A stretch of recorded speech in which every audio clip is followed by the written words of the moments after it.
I overheard my mother say I was wasting my life being single with no kids, so I stopped being her retirement plan. My mother clinked her wine glass at Thanksgiving dinner and announced to all 37 relatives, let's pray that Natalie finally finds someone and gives me grandchildren before I die. It's so sad watching her waste her fertile years on that little job of hers. That little job was a senior data architect at a Fortune 500 company, but to Mom, any career without a husband attached was just killing time. I was in the kitchen loading the dishwasher, the new one I bought last year, when her voice carried through the doorway. My cousin Ashley laughed and said, at least you have 3 sons with families. Natalie's probably too selfish for kids anyway. Mom sighed dramatically. I just don't understand what went wrong. Her brothers all turned out so successful. My brothers, Brett, who lived in Mom's basement with his 3rd wife, Dustin, who'd been borrowing money for investments for 15 years, and Shane, who hadn't held a job since Obama's first term. So successful. That night, I made some quiet adjustments to my life. I canceled the automatic transfers I'd been making to Mom's account for 6 years. The ones she told everyone came from Dad's pension that had actually dried up in 2018. Stopped the meal delivery service I'd set up under Dad's name so she wouldn't feel like charity. Removed myself as the authorized user who'd been mysteriously paying off their credit cards every month. Canceled the lawn service, the house cleaning, and the grocery deliveries I'd been managing through apps they didn't know existed. I also stopped my Sunday visits, the ones where I'd sneak in repairs while Mom criticized my outfit choices, fixed their Wi-Fi, updated their medications, balanced their checkbooks, and handled their insurance claims, all while listening to how my brothers were too busy with their important family lives to visit. Week 1, Mom called complaining that their internet was slow.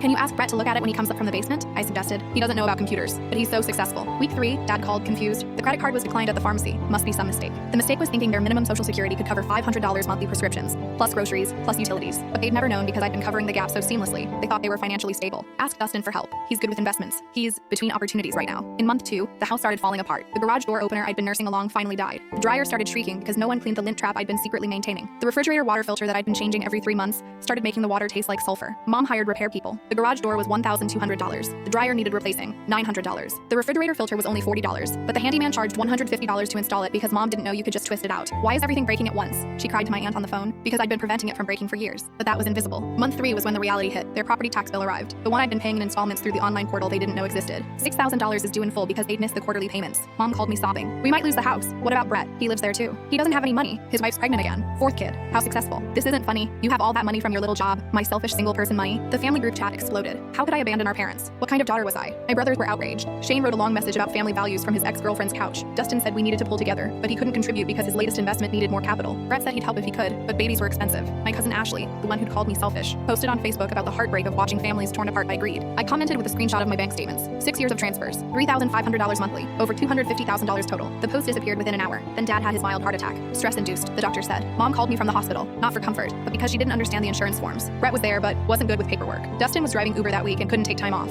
Shane didn't answer his phone. I filled out the forms over video call while Mom cried about how hard it was to have an unmarried daughter with no real responsibilities to juggle. That was it. I hired them a social worker, someone who could help with Medicare, finances, home health, someone who would do what I'd been doing, but for $75 an hour. Sent Mom the contact information and said this was my final gift. We can't afford that. Then ask your successful sons with all their family values. Yesterday was Thanksgiving again. I didn't go. I spent it in Turks and Caicos, spending my selfish single person money on a selfish single person vacation.